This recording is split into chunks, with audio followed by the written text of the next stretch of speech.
This guy ate the immortal fruit to become the strongest, but instead of gaining immortality, he was reincarnated. The story began in a sacred place where the legendary divine tree stood tall, its branches reaching toward the sky like ancient arms. There, a man named Gilphus stood with his body covered in blood, his breathing heavy and labored as he stared at the tree in awe. For generations, it had been told that a powerful divine dragon guarded this tree and its precious fruit, a fruit said to grant eternal immortality to whoever ate it. As Gilphus looked at the massive tree before him, he could barely believe that he had actually made it this far. He had faced countless dangers and overcome impossible odds, and in the end, he had even defeated the divine dragon that had protected the tree for centuries. Even though he still felt incredibly weak from the fierce battle, Gilphus forced himself to stand up straight, his eyes fixed on a spot high up in the tree's canopy. Then, suddenly, something in the tree began to glow with a soft, golden light. It was the fruit of immortality, hanging there like a small, perfect sun. A wave of disbelief washed over him as he realized he had truly reached his goal, and with trembling hands he climbed the tree's thick trunk and took the fruit from its branch. He held it for a moment, feeling its warm energy seep into his skin, before he began to eat it slowly, savoring each bite.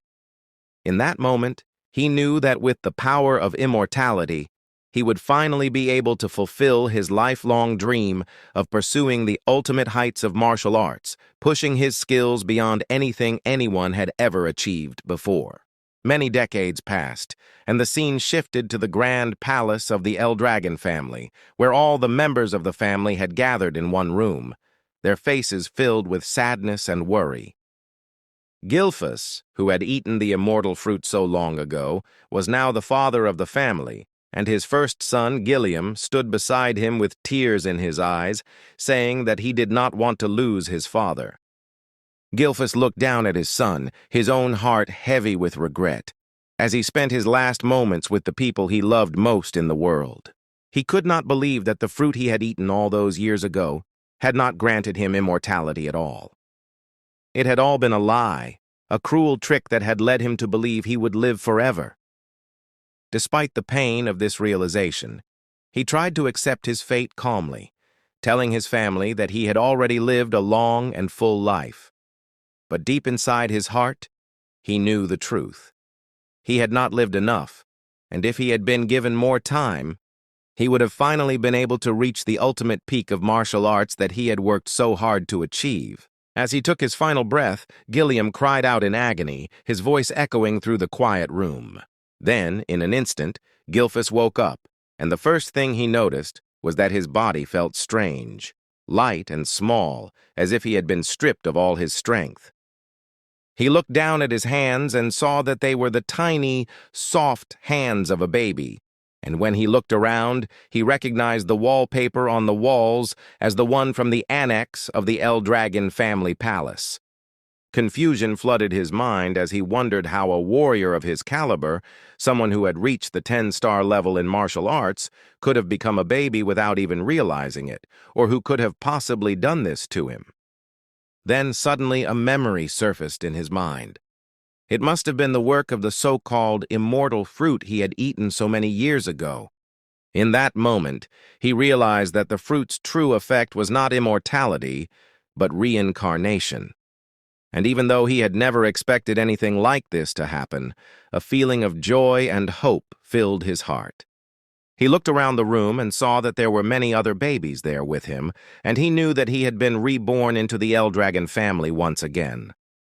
Just then, a maid entered the room, carrying a tray with several bottles in her hands, ready to feed the babies. To Gilphus's surprise, she took out a small goblin from a cage beside the tray and began to feed it with one of the bottles. Almost immediately, the goblin's stomach started to glow with a bright, intense light, and before anyone could react, it suddenly exploded in a burst of energy. Gilphus watched in shock, his baby eyes wide with fear and confusion as the maid walked over to him and picked him up gently, holding a bottle out to his mouth. In that moment, he realized that whatever was in the bottle contained immense power, power that was far too strong for a baby's body to handle, and he knew he must not drink it. But despite his better judgment, his baby instincts took over, and he opened his mouth and began to drink. As soon as the liquid touched his tongue, he realized what it was. Ancient dragon blood, diluted down so that it could be given to the babies of the Dragon family.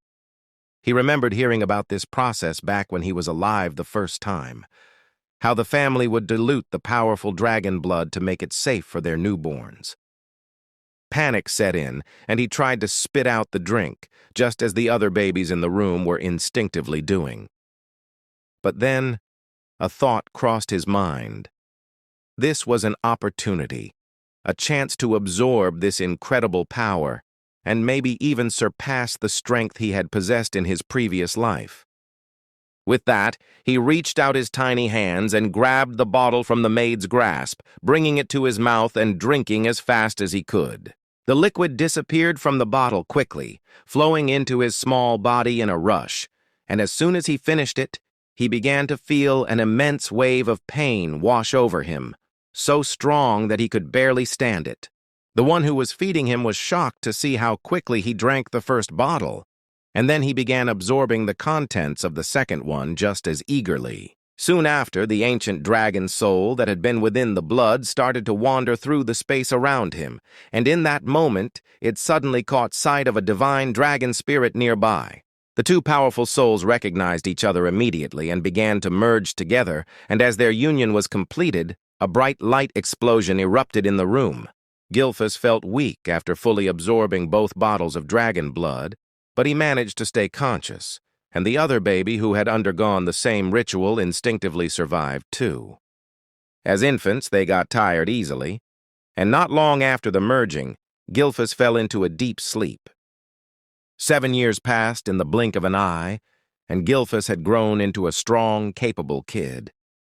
One day, he was seen lifting a huge rock using only his foot, then casually throwing it aside as if it weighed nothing at all before standing up with perfect ease. By this time, Gilfus had been given the name Zeke Dragon, and he owed his incredible strength to the ancient dragon soul that had merged with him. In this world, all living beings possessed a special kind of power, and the ancient dragon blood that the babies had drunk contained immense energy. Because of this, the infants who survived the ritual were blessed with far stronger bodies than ordinary people. Zeke, who had completely absorbed the dragon blood and also merged with the divine dragon power, became even more powerful than the others, though currently his strength was only at the 1-star level, and now he's gonna reach 4-star. In this land, the number of stars a person had directly reflected their power, and in his previous life, Zeke had achieved the unprecedented rank of 10 stars. He had been reborn as a legitimate son of the Dragon family, but his mother had already passed away, and his father had never once shown up to see him. While he was shocked to find himself reborn, he was even more stunned to discover that 1,000 years had passed since his previous life, and in this new era, it was a world of survival of the fittest. The ritual of feeding dragon blood to babies was known as the Dragon Trial, and only those who survived it were allowed to be educated as Dragon warriors. Suddenly, a maid approached him, and Zeke asked her why he had not yet received any combat training, explaining that while physical conditioning was important to him, he was already able to fight in his own way. He also asked if she had any information about the other children who had survived the Dragon Trial, but the maid remained silent. Frustrated, Zeke asked if that was all she could say, but she replied that she could not answer that question either. When he questioned whether his treatment was too harsh, she told him that she was only following orders. The maid herself was a 3-star warrior, so she would have been more than enough to teach him basic combat skills. Deciding not to waste any more time, Zeke headed for the nearby forest, and the maid simply ignored him as he left. The forest was beautiful, with tall trees and lush greenery, and Zeke soon found a poisonous plant that he knew would help with his training. It tasted terrible, but he ate it without hesitation, knowing it would strengthen his resistance to toxins. As he continued walking, he detected the presence of someone hiding nearby and called out, telling the person to come out if they had something to say. As he explored further, he also sensed a strange creature approaching, and when he looked up, he saw an anger boar, a beast that had not existed in his previous life. The boar noticed him immediately, let out a loud growl, and charged straight at him. Zeke felt a surge of excitement at the thought of fighting, and he easily dodged the boar's attack before preparing to strike. With a single punch, he sent the boar flying through the air, and he felt pleased to see just how strong he had become. He picked up the boar's body and continued on his way. Unknown to Zeke, a man had been watching him from the shadows, surprised by how easily he had defeated the boar and how quickly he had detected his presence. The man wondered why Zeke, who seemed to have no family to teach him, was so talented, and he thought that even if Zeke was illegitimate, a mistake in his observation, he must still be part of the head family's bloodline. With that thought, the man disappeared without a trace. When Zeke returned to his house, he noticed several powerful warriors waiting outside, 3 of them at the 4-star level and 1 at 5-star. He wondered what such skilled fighters were doing there, but he could tell they meant no harm, so he walked up and asked them their business. The warriors, who wore the L-Dragon family emblem, immediately stood straight, bowed to him, and explained that they had come to escort him to take an official power examination. Zeke was shocked by the news, especially since he had not been taught anything about the exam or the world's fighting techniques. Still, he invited them inside, and they began to talk peacefully about what the examination would entail. Later on, Zeke appeared wearing a uniform, still finding it hard to believe that he was returning to the main state. Though they had been invited to come there, it was not to live permanently. Instead, their purpose was to aim for entry into the dragon nest. He felt glad to have made it this far, yet at the same time he couldn't help but feel sad because he had not been taught anything at all since arriving. As he sat there lost in thought, someone approached and asked if he was okay. It was a boy named Rangus who had come from Ordscale Village. Zeke looked up and asked who the boy was, so Rangus introduced himself and repeated his question about whether Zeke was doing all right. In that moment, Zeke noticed that while Rangus seemed timid on the surface, he was actually very perceptive. Zeke stood up and apologized for his initial confusion before introducing himself, admitting that he was completely confused about what the test would entail. Rangus then told him that the test content did not change every year, and when Zeke said he had no idea what the test involved at all, Rangus was shocked to hear this. Suddenly, a voice called out, labeling them as weaklings. The 2 boys looked over out of curiosity and saw Retin, another boy from Ordscale Village, who shouted at them to get lost. Rangus told Retin that they planned to take the test anyway, but Retin only shouted at him louder and began to mock him, saying that his father was just a pseudo-dragon. Rangus clenched his fist tightly in anger as he remembered the clear hierarchy among the L-Dragon people, from the highest ranks all the way down to the pseudo-dragons, who were those who had never been able to enter the dragon nest. More than anything, Rangus wanted to prove that he could succeed where his father had not. Just then, Zeke spoke up, asking Retin and his friends, "So what if he is?" The group fell silent for a moment before asking Zeke if he had a problem with them, to which Zeke simply replied that he was just asking. Retin then insisted that Rangus would never make it because he was weak, but Zeke asked them if they were really sure about that, a question that left Rangus feeling shocked. In a cold, steady voice, Zeke said that Rangus was probably stronger than all of them, and Rangus could barely believe what he was hearing. The boys grew angry at this and started complaining loudly, but their bickering was cut short when someone shouted, "Attention!" It was the adult dragon examiner who announced that the exam would be starting soon. Retin left with a warning that he would remember Zeke's face, and Zeke found himself confused, thinking that kids these days got angry so easily. Rangus explained that anyone would get upset after hearing someone say that Rangus was stronger than them, and Zeke then commented that since the exam was mandatory, giving up was not an option. To his surprise, Rangus told him that it was actually possible to withdraw, and he even suggested that Zeke could leave now to avoid getting hurt. But Zeke shook his head and said that someone like him would never withdraw, and the 2 of them then prepared to take the examination together. The examiner stepped forward and explained that the test required each candidate to leave a scratch on a set of large rocks, and that they would only be given 3 attempts to do so. Zeke felt disappointed at first, thinking that the test was too easy.